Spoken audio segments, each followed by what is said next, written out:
वरदारी विठ्ठल श्री ज्ञानदेव तुकाराम. वसुदेव सुतं देवं कंसचानूरमर्दनं देवकी परमानन्दं कृष्णं वन्दे जगद्गुरुं. मूकं करोति वाचालं पङ्गुं लङ्घयते गिरिं यत्कृपातमं वन्दे परमानन्दमाधवम्. चिन्तामपरिमेयाञ्च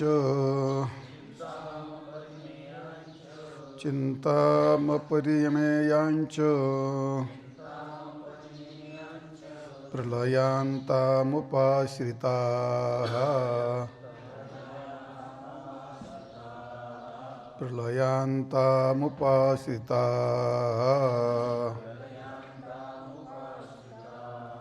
कामोपभोगपरमा एतावदिति निश्चिता.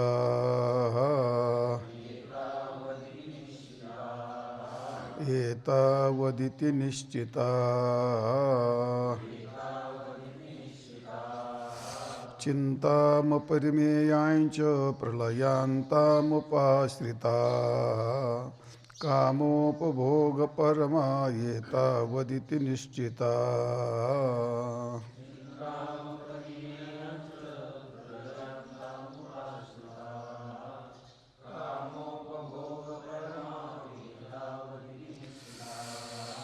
चिन्ताम् अपरिमेयां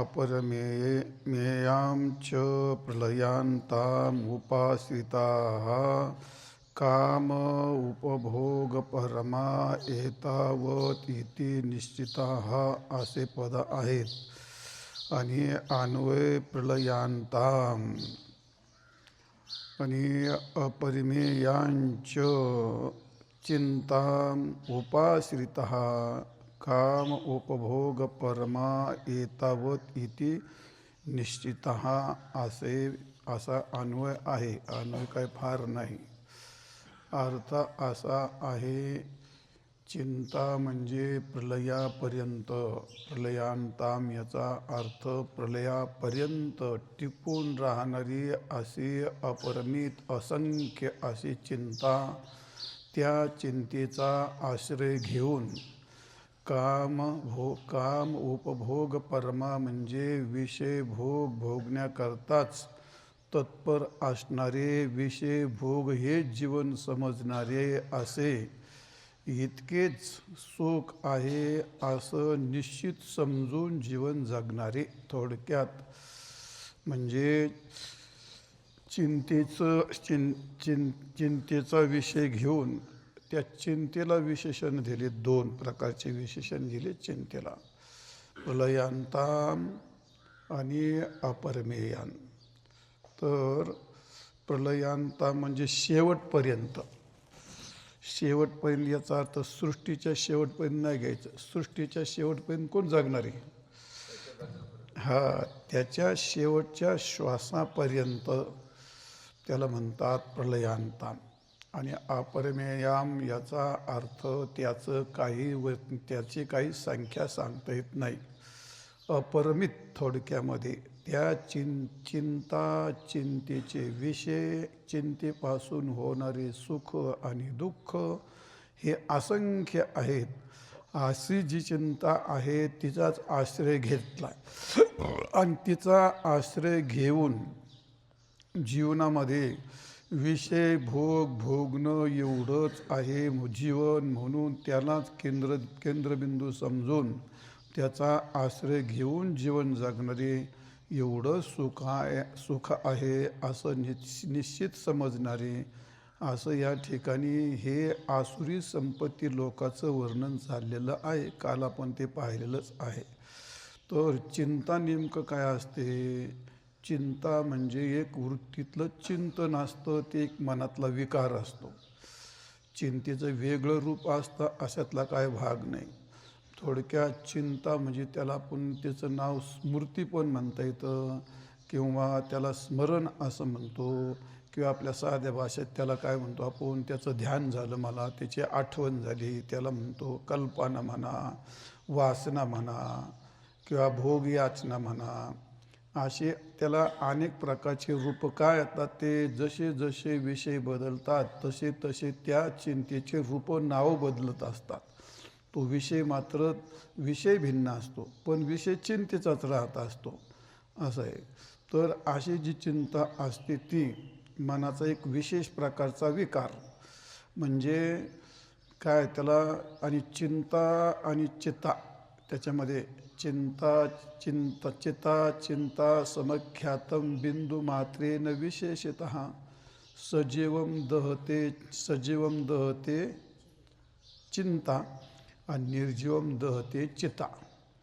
म्हणजे चिंता ही माणसाला, जिवंत माणसाला जाळते आणि चिता ही काय मेलेल्या मुर्द्याला जाळते. आणि फरक केवढा आहे, बिंदू मात्रेन विशेषतः, फक्त त्याच्यावरचा जो टिंब आहे त्या टिंबातला एवढा फरक असतो. पण मेलेल्या माणसाला ती चिता एकदाच जाळते. पण ही चिंता क्षणाक्षणाला नित्याने जीवन आहे तोपर्यंत म्हणण्यापेक्षा जोपर्यंत जीव दशेत असतो तोपर्यंत ती चिंता जाळते. मेला म्हणजे चिंता गेली, ते संपलं असं नाही. शरीर जरी संपलं तर चिंता करणारा जे शरीर आणि चिंता करणारा जो विषय, चिंतेचा विषय आणि चिंता ज्याच्या आश्रित राहते असं लिंग शरीर अनंत जन्म राहतं. आणि त्यामुळे ती चिंता प्रलयांताम, तसं म्हणलं तरी काय अडचण नाही. जोपर्यंत जीवाचं जीवत्व आहे तोपर्यंत. जीवाचा प्रलय कधी होतो, तो ज्या दिवशी जीवत्वाचा बाध होऊन ब्रह्मत्व प्राप्त होईल त्या दिवशी त्या जीवत्वाचा प्रलय झाला, प्रलयांत. तिथं त्याचं जीवन संपलं. शेवटच्या श्वासापर्यंत घेतलं तरी तो अर्थ अर्धवटच आहे. तो म्हणजे ह्या जीवनामध्ये तो मेला, त्याचं शरीर जाळलं म्हणजे चिंता संपली का? चिंता नाही संपत ती. मग जीव चिंता कुठं मिळते? प्रलयांतम. याचा अर्थ काय घ्यावा?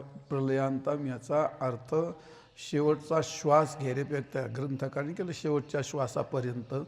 पण मला असं वाटतं शेवटच्या श्वासापर्यंत म्हणण्यापेक्षा जीवाचा जोपर्यंत जीवाचं जीवत्व जोपर्यंत आहे तोपर्यंत चिंता ही राहणारच आहे. चिंता काही सोडित नाही. मग प्रलयांतम याचा अर्थ जीवाचं जीवत्व आहे तोपर्यंत. ज्या दिवशी जीवत्वाचा बाध होऊन ब्रह्मरूपता प्राप्त होईल त्या दिवशी चिंतेला पूर्णविराम होईल. वृत्ती राहणार नाही, त्यावेळी चिंता जाईल. कारण चिंतेचे विषय तर सृष्टी आहे तोपर्यंत राहतील, पण त्या विषयाची चिंता करणारी जी वृत्ती आहे त्या चिंतेचा आश्रय वृत्ती आहे. आणि ती वृत्ती जोपर्यंत आहे तोपर्यंत चिंता जाईल हे काही म्हणता येत नाही. चिंता भली ही का ती कोणती चिंता असेल पण ती चिंता राहते. मग चिंता एकच असते का? नाही. चिंता बदलते का? नाही, बदलते. कशाने बदलते ते? त्याचे 2 कारणं आहेत, त्याचे 3 कारणं आहेत. पहिलं कारण आहे विषय बदलला का चिंता बदलते. दुसरं कारण आहे गुण बदलला का चिंता बदलते. आणि तिसरं कारण आहे व्यक्ती बदलली की चिंता बदलते. व्यक्तीनुसार, गुणानुसार आणि विषयानुसार चिंतेचे वेगळे वेगळे रूप राहतात. चिंतेचा विषय वाईटच असतो असे काही समजायचं काही कारण नाही. ध्यानी ध्याता पंढरी रायान मनासहित पालटे काया. भगवंताचं पण ध्यान चिंता केल्या जाते का नाही? हे चिंता कशाची? भोगाची पण आहे, विषयाची पण आहे, जगण्याची पण आहे, परमार्थाची पण आहे ना. जन्माची मृत्यूची चिंता आपल्यासारख्याला जन्ममृत्यूची चिंता जास्त आहे. आपण एवढं चिंतन करतो, परमार्थ करतो. काय आहे आपल्याला ती चिंता आहे? कशाची चिंता आहे? नको बा नरकाला जायला का, नको बा अधोगतीला जायला, नको आपल्याला पाप व्हायला, पाप होऊ नये याची चिंता करतोच ना माणूस. जगणं काय, पाप होऊ नये याची चिंता करतो. आणि म्हणून तुकाराम महाराजांनी असं म्हटलंय चिंतेच्या बाबतीत काय ते सुखे करावा संसार न संडावी दोन्ही वाटी. सुरुवात काय रे? भवसागर तरिता कार्य करी तसा चिंता, हे का नाही? कार्य करी तसा चिंता पैलो भादाता कटिकर ठेवून या. तो उभा आहे ना, तू काय आला चिंता करतो? पण ह्यो काही सोडितो का? याला वाटतं नाही नाही मी माझ्या बाहुबलने तरुण जाईल. तुला नाही जात तरुण जाता याचं ते असं आहे. आणि शेवटचे रंग आहे ते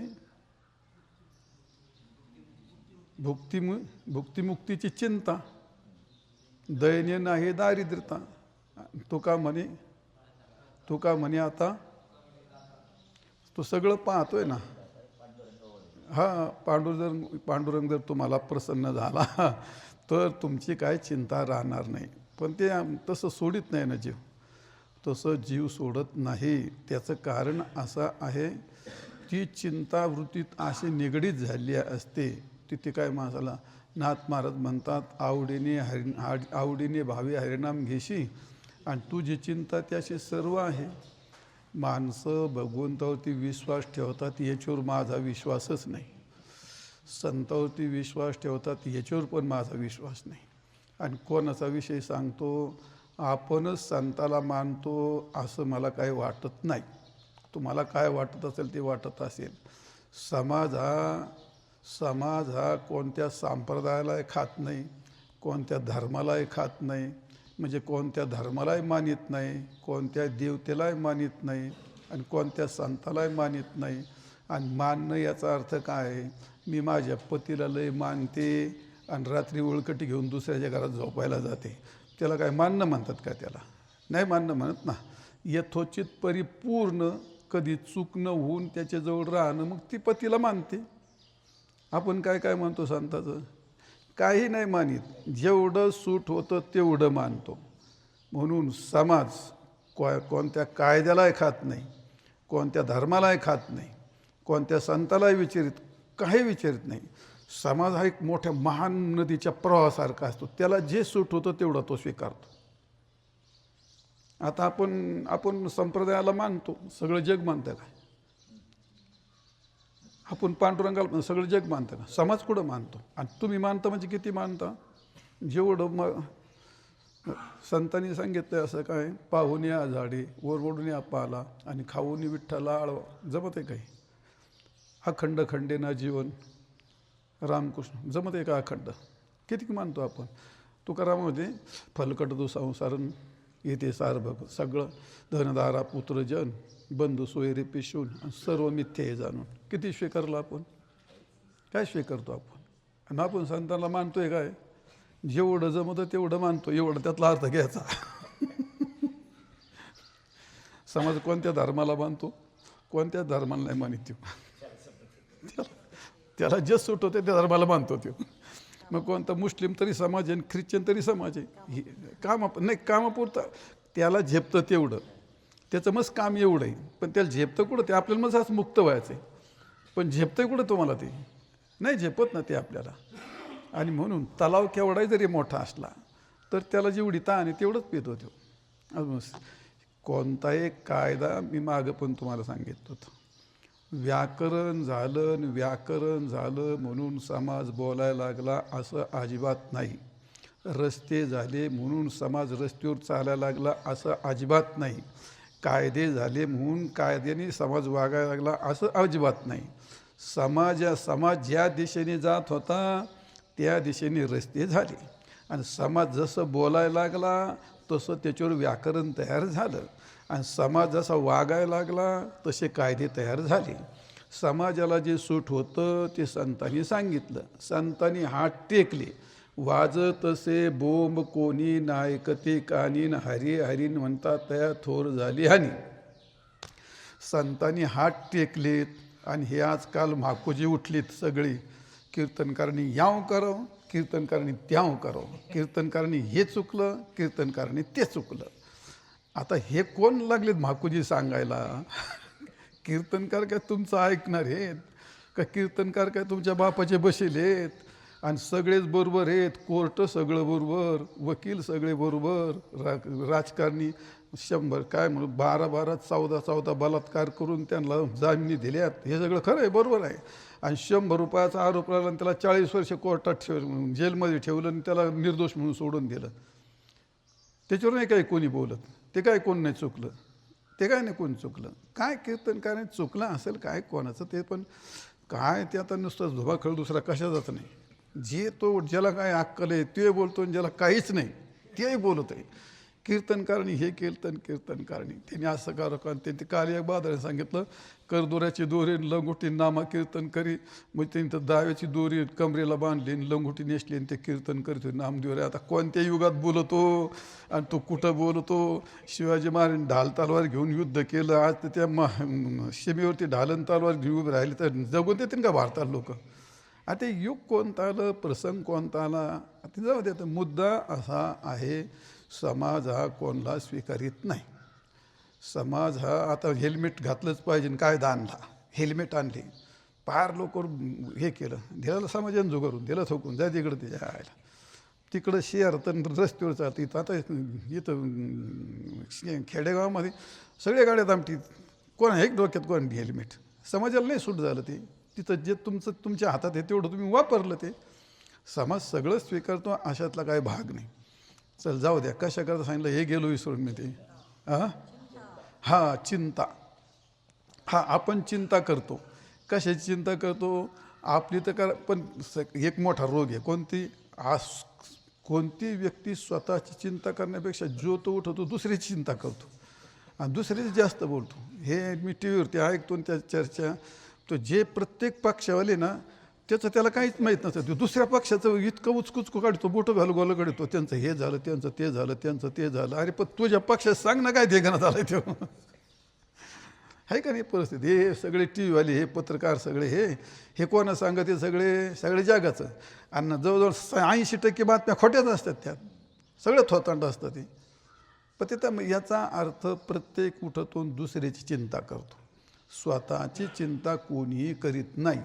आई मुलाला पार हातावर पाळणा करते आणि दोन्या काय करते, ती त्याच्याकरता करते का ती नाही. आत्मा नुसतो का माझ्या सर्वं प्रिय भवती. तर ते काय झालं, ते शेवटी स्वतःची चिंता करायचं, ते दुसऱ्याची चिंता करतं, पण त्यात खरीच चिंता असते स्वतःची, पण ते विसरून जातो मनुष्य. चल जाऊ द्या, कुणीकडे गेला विषय आपला, प्रवचनात कशावर निघालं, जाऊ द्या. चिंता हे चिंतेचं सांगत होतो. चिंतेचे विषय बदलते. विषयाने चिंता बदलते, गुणाने चिंता बदलते आणि व्यक्तीने चिंता बदलते. असे चिंतेचे विषय असतात. गुणाने चिंता कशी बदलते, जेव्हा एखादा सत्वगुण असतो तेव्हा त्या चिंतेचा विषय पारमार्थ असू शकतो. ज्यावेळी चिंतेचा विषय त्या चिंतेत तमोगुण घुसला तर तो हिंसात्मक सुद्धा चिंता असू शकते. आणि रजगुण घुसला त्यावेळी ती भोगात्मक चिंता असू शकते. गुण झाले, गुणाच्या बदलाने चिंतेचा विषय बदलतो. व्यक्ती सापेक्ष तर सगळी दुनिया असते. प्रत्येक व्यक्तीची चिंता वेगळीच असते. कोणाला खायची चिंता तर कोणाला राहायची चिंता, कोणाचं लग्न होत नाही ती चिंता तर कोणाला मुलं होत नाही ती चिंता, तर कोणाला घर नाही ती चिंता, तर सगळ्यालाच काही चिंता आहे, तर कोणाला गाडी नाही ती चिंता. आणि सगळ्याला सगळं उत आलाय तर त्याला ते काहीच भोगता येईना, त्याला त्याची चिंता.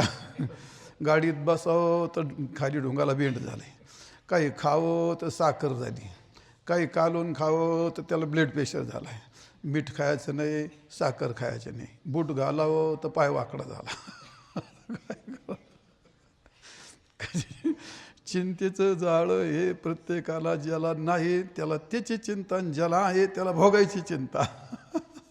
ज्याला काहीच नाही ते येना देव देऊ मुंगळ्यासारखं गोळा करते. ज्यांचं खूप गोळा झालं तो येना देव रात्र भरून त्याला राखेत बसते. कोणाला जाण्याची चिंता तर कोणाला गोळा करायची चिंता. पण चिंता एवढी गोष्ट करायचं जाऊ द्या. म्हणजे याचा अर्थ आहे चिंता हा एक त्याला ज्वर म्हटलेला आहे. चिंता हा काय एक ज्वर आहे. तो माणसाला तो जिवंतपणे असताना जाळतो, त्याला चिंता ज्वर असं म्हणतात. आमचे वडील एक गोष्ट सांगायचे मला लहानपणी. ते म्हणजे चिंता रोग. त्यांना काय फारसं नव्हतं यातलं काही कळत. ते म्हणायचे 2 पैलवान होते, त्यांची अडाणी भाषा. 2 पैलवान होते म्हणले आणि त्यांची कुस्ती लागली.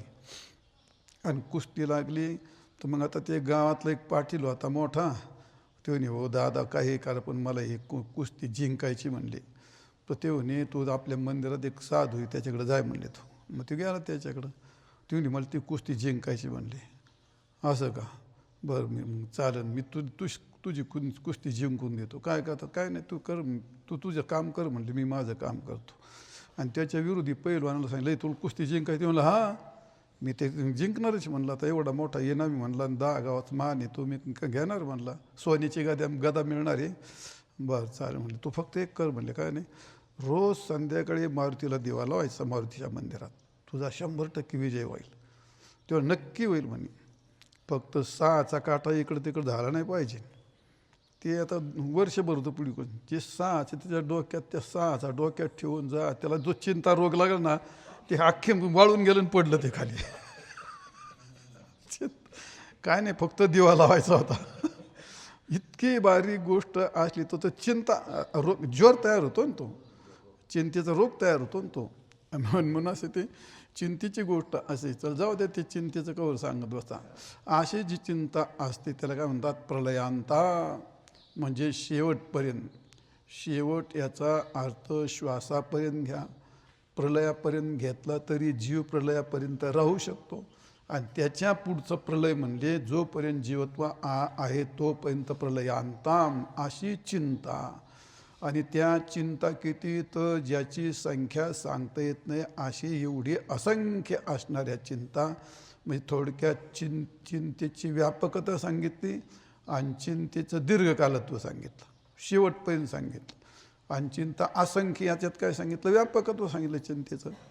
असंख्य चिंता असंख्य विषय.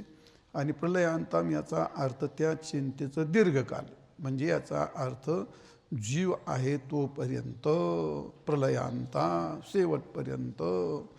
म्हणजे त्या चिंतेचे विषय काही सुंदर काही विद्रूप तर काही कुरूप त्याचं काही सांगता येत नाही. सिद्धी काही वेळेला सिद्धीची चिंता काही वेळेला असिद्धीची. प्रलयांत याचा अर्थ काय माणसाला चिंता सुरू होते. काहींचं काहीच नाही कारण. आमचे वडील असे काय संध्याकाळी ते रात्री जागे झालं का बसायचे असे तंबाखू खायचे आणि बसायचे पिचकारी. आई म्हणे काकू म्हणजे काकू काहून उठले काय नाही हो काय झोप आहे ना. मग काय झालं पाऊस नाही पडला तर ह्या लेकरा बाळांना काय घालावं ह्या जनावराच्या पुढे काय टाकावं. आणि समजा ह्या वर्षी पाऊसच नाही आला आणि त्याच्या 2 वर्षी पाऊस नाही आला तर काय करावं. काकू म्हणजे अहो सगळ्या जगात होईल ते आपलं होईल झोपा तुम्ही ते काय चिंता करता. बस खरं आहे पण ते येतं मनात सर म्हणले ते. म्हणजे आता काय चिंता झाली आता पाऊस नाही आला त्याचं काय हा भविष्याची चिंता. आणि ती एक सगळ्यांची ती गोष्ट आहे ती. तर मग आता जर आपण एवढं धान्य संपलं तर मग पुढे काय करू. आज हे नाताची चिंता करणारी माणसं आहेत की नाही. पंथाची चिंता करणारी 8 पिढ्याची चिंता करून सुद्धा ती 8वी पिढी संपली तर मग 9वी पिढी काय खाईल माझी याची चिंता करणारी आहेत का नाही. अशी हे का याच्या पुढची त्याच्या पुढची पण चिंता करणारी आहेत. कुठपर्यंत चिंतेचं वेल लांबतो हे त्याचं त्यालाच माहीत असतं ते. आणि या सगळ्या चिंतेची कोणाला देशाची कोणाला घराची कोणाला गावाची कोणाला व्यक्तिगत कोणाला भोगाची तर कोणाला काय त्या चिंतेचं गणित करता येत नाही. इतकी चांगली वाईट अशी तशी प्रलयांत आमचा जाऊ द्या काय त्याच्यात फार विषय सांगण्यासारखा नाही. आणि म्हणून अशी चिंता असणारी प्रलयांताम चिंताम. आणि मग ह्या चिंतेत काय येतं ते कामोपभोग परमाम चिंतेचा आश्रय घेतला आणि त्या चिंतेच्या आश्रयातून काय काम म्हणजे काम भोग हेच खरं जीवन आहे. सुख भोगणं हाच विषय आहे एवढंच समजून त्यांनी जीवन जगायचं ठरवलेलं असतं. असे हे आसुरी माणसाची गोष्ट असते. असंख्य चिंता आणि विषय भोगण्यात अत्यंत तत्परता राहणं आणि तोच आनंद आहे. विषय हे जीवन आहे हाच केंद्रबिंदू आहे असं समजणारे त्याला म्हणतात आसुरी लोक. आणि त्या आसुरी लोकांचा स्वभाव इथं त्या ठिकाणी सांगितलेला आहे. असो आशा पाशतैर्बद्धा आशा पाशतैर्बद्धा कामक्रोधपरायणाः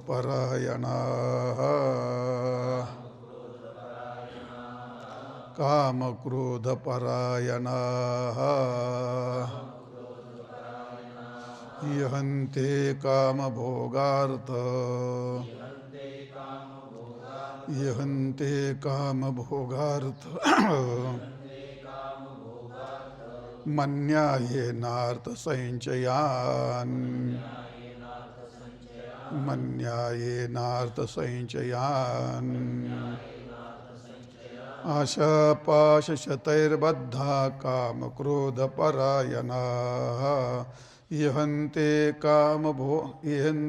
कामभोगार्थ मन्यायेनार्थसंचयान्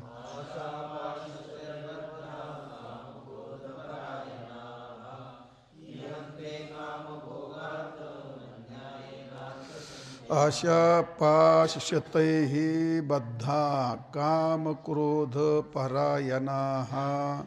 आणि कामभोगार्थम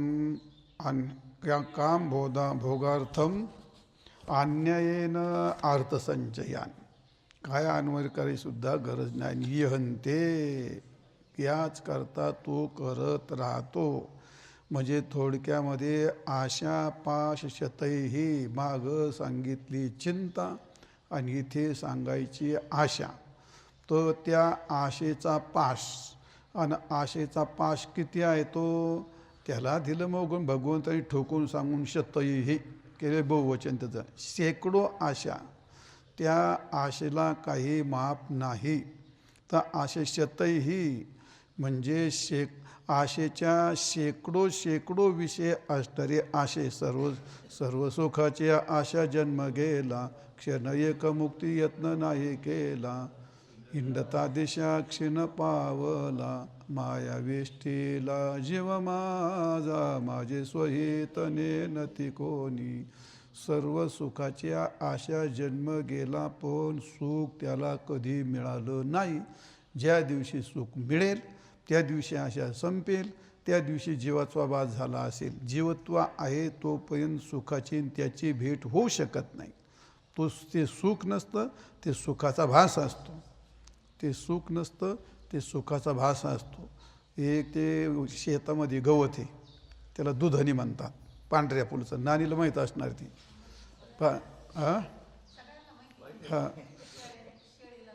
हां ते पांढऱ्या फुलाचं ते बारीक राहतं. ते आम्ही आपल्या तिकडे जनावरकडे गेलं का ते फुल काढायचं, असं चाटायचं. ते हा गोड.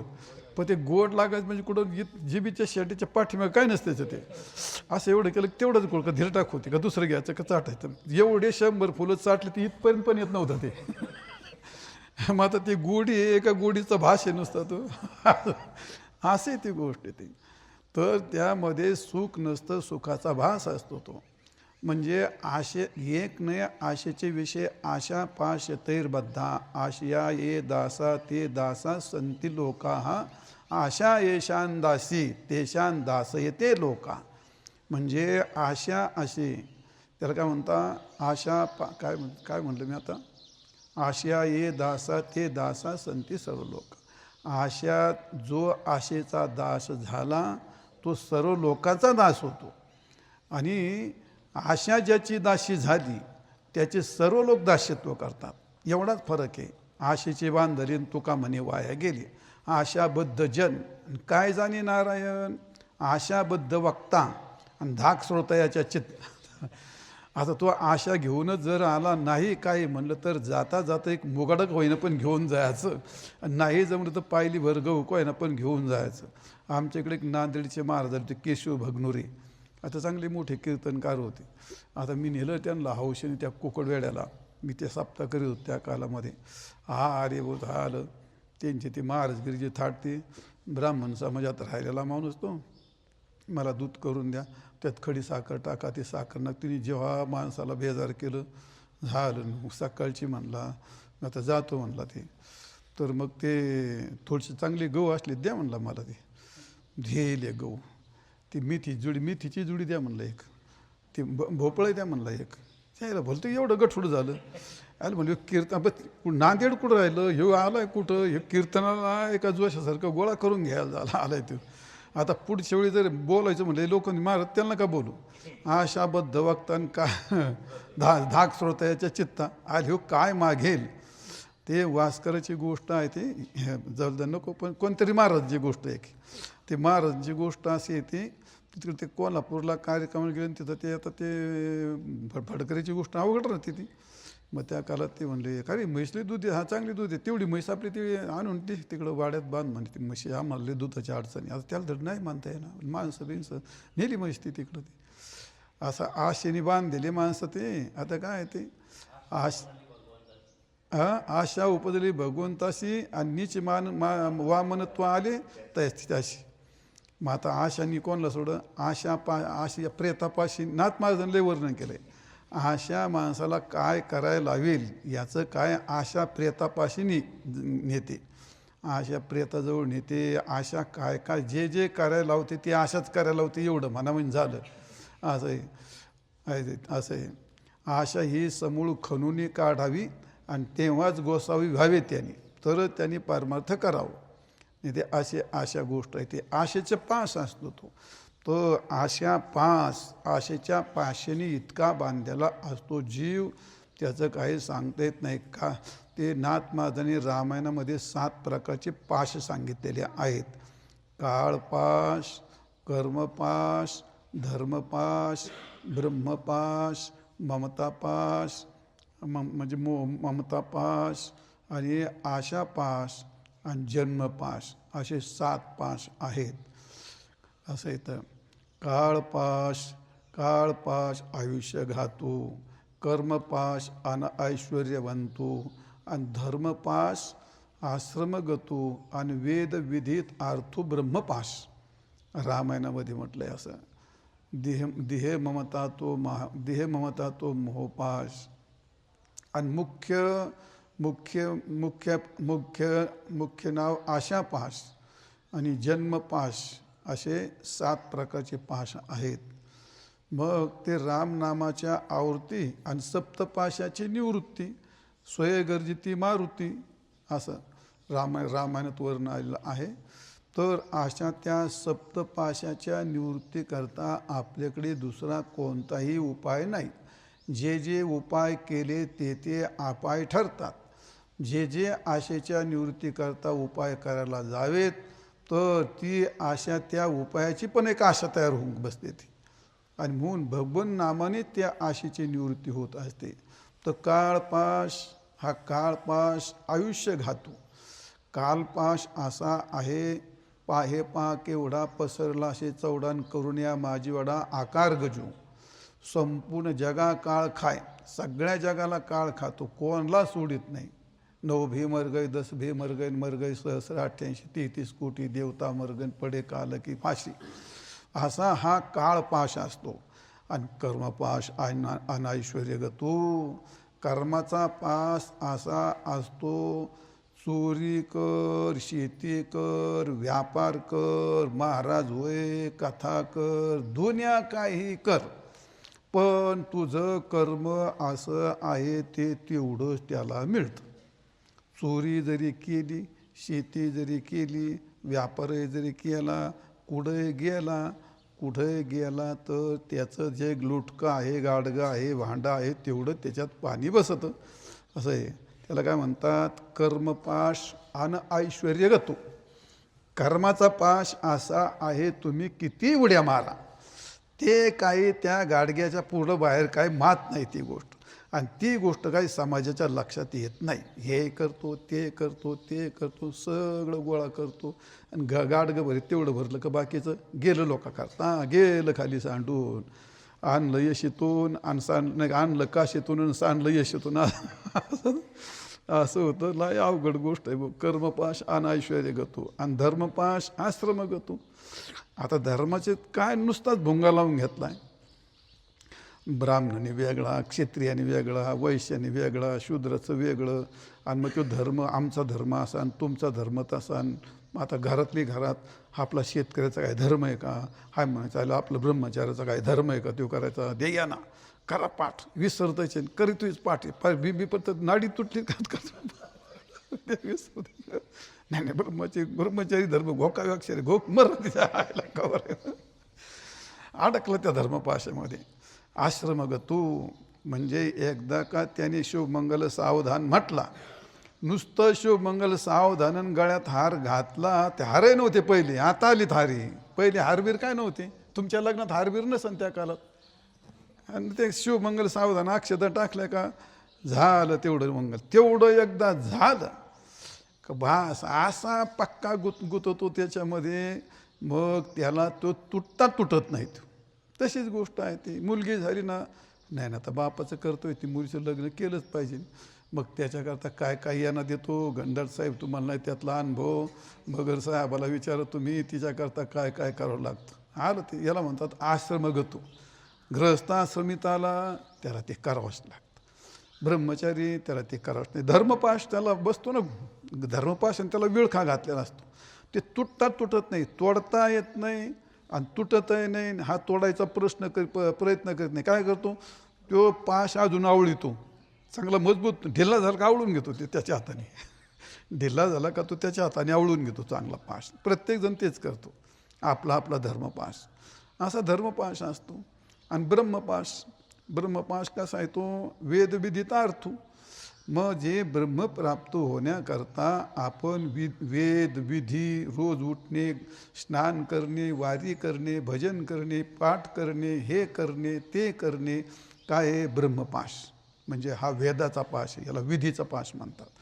ती माणूस तोडू शकत नाही. या कारणे पै बापान जया ती आपली कृपा, त्याने वेदाच्या निरूपा अन्न केजी आपल्याला सांगून ठेवले संतांनी. आपण त्याच्यामध्ये इतके पक्के आहेत का नको याला पाप म्हणतात. पाप म्हणलं का तिकडे पाच पण नाही. ती एक प्रकारची भीतीच आहे ना त्याची, एक प्रकारची ती. याने हे केलं म्हणजे पाप होतं, ते केलं म्हणजे पाप होतं. हा वेदाची विधी आणि त्या विधीचा एक पास तयार होतो, ब्रह्मपास. वेदविधीत अर्थ त्याला म्हणतात. ब्रह्मपास म्हणजे वेदाचा पास, म्हणजे त्याला काय म्हणतात कर्मविधीचा पास. असे जे पास असतात. आणि शेवटी काही असो नाही तर नसो, देह ममता. प्रत्येकाला देह तर वाटतो ना, कोणाला मरावं वाटतं काय नाही. त्याला काटा पण टोचू देत नाहीत, गार लागू देत नाहीत. स्वेटर घालतो, टोपी घालतो, वरून काय घालतो, अजून त्याच्यावर काय करतो. गार लागलं का त्याच्यावर एक चढितो, गरम झालं का फॅनच लाव, एसीच लाव, पुठ्ठ्यानीच वारा घेतो, दुनियाची वारा. हे काय हे सगळं असं आहे. तिखट खाल्लं का पोटात आग होते, गोड खाल्लं का चक्कर येते. मग हे खाय मग ते खाय. हे नाही खाल्लं तर ते मला विचारतो मी, रात्रभर हे खाल्लं का झोप येईल आणि ते खाल्लं का गरम कमी होईल, आणि हे केलं का तो उजडलं चालला फिरायला.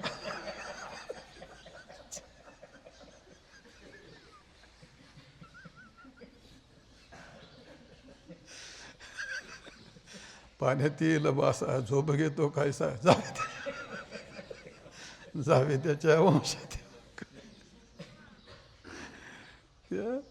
अशी गोष्ट आहे ती. हे काय हे सगळे पाश आहेत आणि ते पाश आपली तोडायची ताकद नाही. तो पाश मनाशी बांधलेला असतो आणि ते मन फार कोवळं असतं. मग सगळे पाश तुटतात, ते मनाचे पाश नाही तुटत ना. देहाच्या ठिकाणी तो ममता नावाचा जो पाश आहे, सगळ्यात मोठं जो खडतं तेच आहे. ब्रह्मदेका पार नुलंगवे सामर्थ्य. ब्रह्मदेकाला पाश तुटत नाही तो कोणता, तो ममतेचाच पाश ना. ममता म्हणा काय, आसक्ती म्हणा काय, कोणत्या देहाशी संबंध असणं तुटत नाही. असे आता आईला असली, मुलगी असली, मुलगा असला, ते काहीच संबंध नाही त्याचा, जन्म काहीच संबंध नाही त्याचा. पण जसा काय दोरावीन वच्छेचा बळी हे का, त्या गायचं ना ते दोर सोडून जर दिलं तर ते काय हाव केलं का ते पळतच तिकडून. ते बिगर बांधलेलं वासू किती पक्क बांधलं आहे ते भावनेला तिथं. तसलाच प्रकारे आपल्या कशाची जोडलं. अवघं ढेकळाशी बांधाशी माणसं जीव घेऊन मारली, माणसं तोडून टाकली माणसं. काय त्याच्याशी ममता इथून माझं आहे आणि तिथून तुझं आहे. किती पक्क केलं आहे त्याला, ते बांधून घेतलं त्यांनी. ते उगाचच काय घेणं ना ते. तू सारखे माकोजी 100 गेलेत त्या बांधावून, हजारो गेलेत मेलेत, कुठं काय त्यांचं काय, तुझं त्याचं काय, त्याला ढेकळाचं काय संबंध तुझा. कालच्या सोमवारी जन्माला आला तुझ्या हाती केव्हाचा आहे तो बांध. तुझ्या आजोपांजाला खापर पांजाला नाही सांगता याचा केव्हाचा आहे तो बांध. तो झालं का तिथं बसली का त्याच्यावर आशा जाऊन ती झाला पक्का. मग कोणतं पास जर आपल्याला नाही आवडला का मग कोर्टात जाऊन पक्का करून आणतोय भीतून माझं ही माझीच बायको आहे, कोर्टात जाऊन सिद्ध करून तो पास पक्का. तर देवानी दिली मोकळी सोडून जाऊ दे, कर भजन बिड्या राव, कायला करतो ते. झाला ना घटस्फोट, आता तिथं थांबत नाही. मग तो माझा नवरा आहे, हे नवरा आहे माझा आणि तिने मला पोटगी दिलीच पाहिजे, म्हणजे हे दुसरा पास तयार करायचा नाट्यात. कसे पास निर्माण करतो आपण, कसं बांधून टाकतो ते. असं हे वेदविधित अर्थ म्हणजे देहाच्या ठिकाणी ममता नावाचा पाश असतो आणि त्या सर्वांच्या बुडाला शेवटी मुख्य आशा पाश तर राहतो. आणि असा आशा पाश असतो, त्याबरोबर शेवटी जन्मपाश, हे सगळ्या गोष्टी येतात पाशाच्या. आणि म्हणून त्या पाशाचं कवरही प्रवचन केलं तर कधीच संपणार नाही ते प्रवचन. असं आहे ते, खूप असं त्याच्यात पाशाची गोष्ट आहे. म्हणून आशा पाश्यतैही बद्धा. बद्ध शब्द काय सामान्य नाही घातला, तो जो दिसत नाही आणि जो सोडित नाही, जो तोडता येत नाही, तुटत नाही. आणि आत्तापर्यंत कोणाला तुटला नाही, आणि ज्याचा तुटला त्याला जीव म्हणतच नाही. ज्याचा तुटला तो भगवत रूपच होतो, आणि भगवत रूप झालेल्याचाच आशा पाश तुटतो.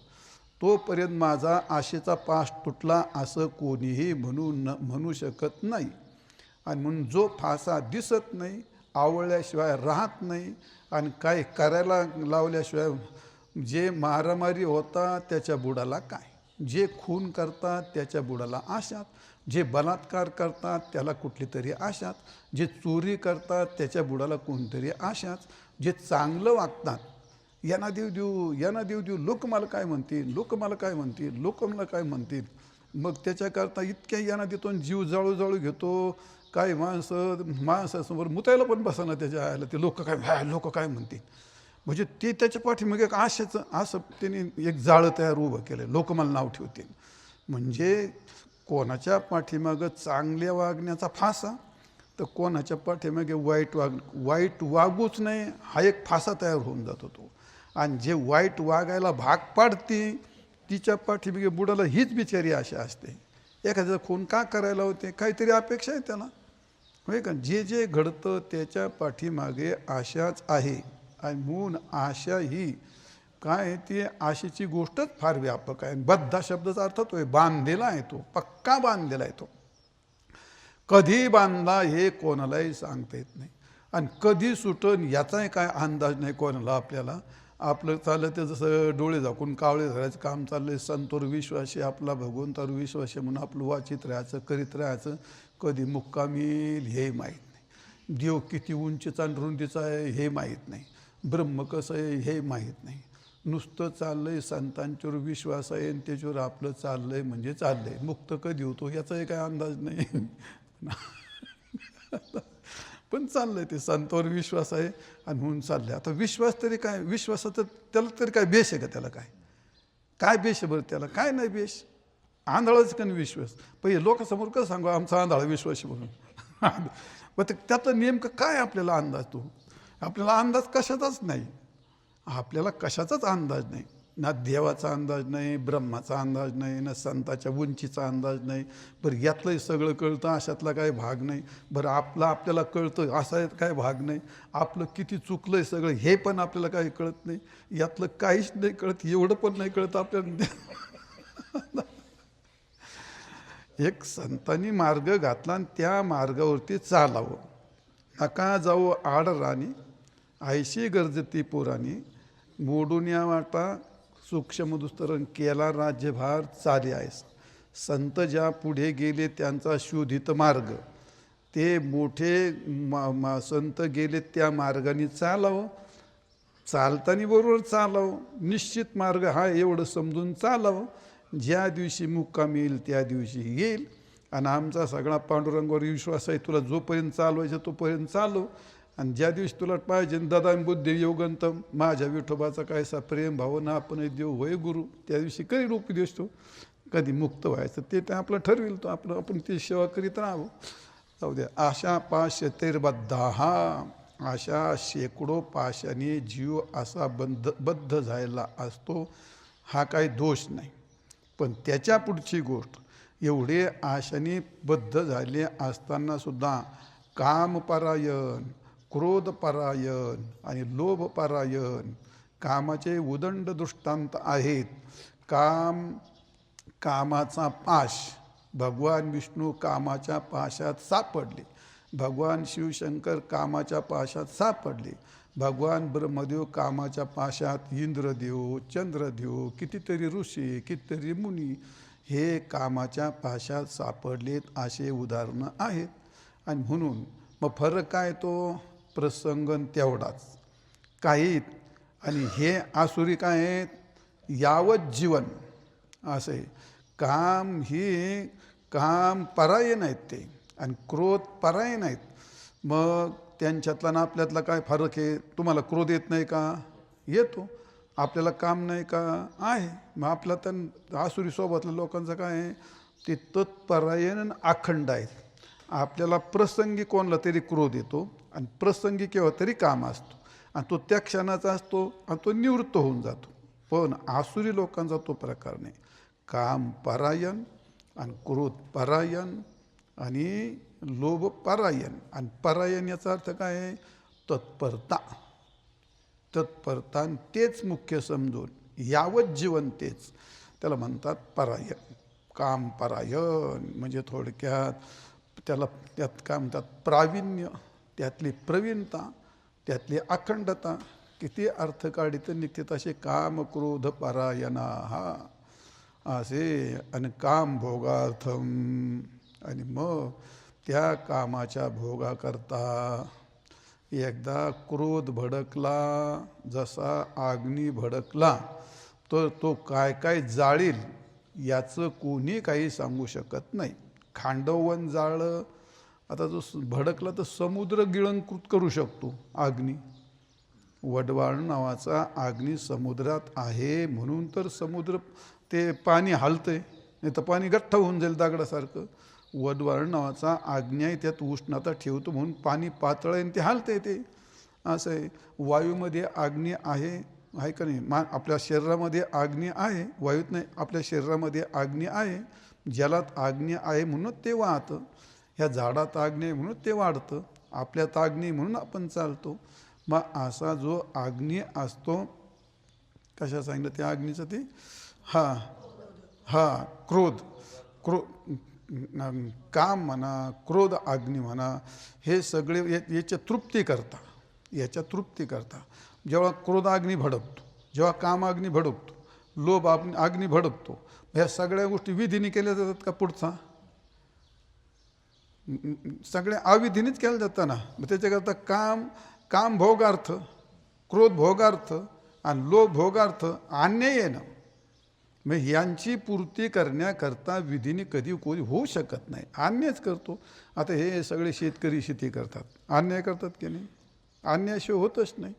एवढे फवारे मारायचे, त्या एवढ्यांचा जीव घ्यायचा, मग ते मिळवायचं, हा अन्याय नाही का तो? असं मग तसेच बारीक मिरीक आपण पाहतो तसं. मग अन्यायन अर्थसंचयान, आता ते छोटे ते सोडा, पण कोणता तरी अन्याय करून अर्थाचा संचय करायचा, आणि अर्थाचा संचय करून भोगायचे. आणि भोगतो त्या कालामध्ये त्या भोगाच्या पाठीमागे लोभ नक्कीच आहे, क्रोध नक्कीच आहे, आणि काम नक्कीच आहे. तत्परायण होऊनच तो भोगतो. त्या भोगाकरता अविधीने, चुकीने असा अर्थाचा संचय करतो. आणि अर्थ असल्याशिवाय कोणताही भोग उभा करता येत नाही. आणि म्हणून ते तो करीतो. यहंतेचा अर्थ अखंड यावत जीवन तो ते कर्मे करीत राहतो. सर्व जर विधीने केलं, जसं आपण परमार्थ करत असताना आपण यथोचित 100% नाही हे करू शकत ना, बरोबर? यथोचित 100% नाही हे करू शकत. तसंच सगळ्या क्षेत्रात, सगळ्या विषयात असतो तो 100% ते करतो, अशातला भाग नाही. तर हे अखंड असं हे आसुरी लोक अशा पाशाने बद्ध झालेले असतात, काम क्रोधाने परायण झालेले असतात, आणि आपल्या भोगाकरता अन्यायाने, अविधीने अर्थाचं संचन करतात, आणि आयुष्यभर तेच करीत राहतात. पुंडलिक वरदा हरी विठ्ठल श्री ज्ञानदेव तुकाराम पंढरीनाथ विठाल विठाल विठाल विठाल विठाल विठाल पुंडलिक वरदा हरी विठ्ठल श्री ज्ञानदेव तुकाराम पंढरीनाथ भगवान की जय। माऊली ज्ञानेश्वर जगद्गुरु तुकाराम महाराज की। रामेश्वर भगवान